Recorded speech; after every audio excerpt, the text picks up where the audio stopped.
La nostra reportera Ainhoa Machí. Sí, Ximo, el passat divendres es va donar l'avís d'un incendi forestal cap a les 2:20 de la vesprada on s'ha instal·lat una capella ardent. Les discrepàncies entre els dos clans familiars eren les mateixes màscares que portaven els lladres per arribar a un acord d'indemnització, un terme que està molt de moda i que alguns utilitzen com a mètode de pagament. Avui uns 300 llauradors s'han instat ací, a les instal·lacions d'accés del port de Castelló. El seu objectiu era provocar talls en esta autovia, però fa uns moments que els agents de la Guàrdia Civil ja han habilitat un cordó a la Nacional 340 al seu pas pel Prat de Cabanes. El cultiu del garrofó valencià ha estat abandonat des de la Pantanà del 82. Per segon any consecutiu estan nidificant. Ha desencadenat la polèmica. Estos terrenys són de la seva propietat i que serien expropiades com a conseqüència de la modificació dels límits marítimo-terrestres. Es tracta d'una doble vacunació per assolir més vacunats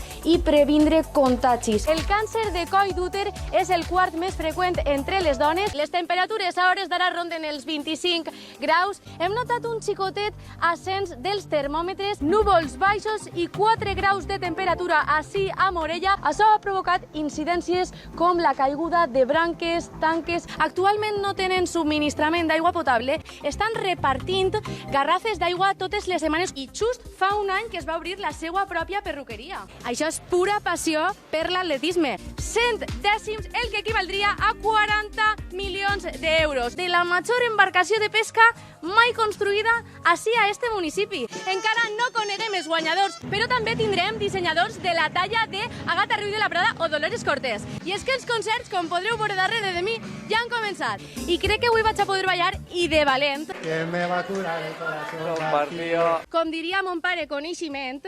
Si no, pues diu que sí.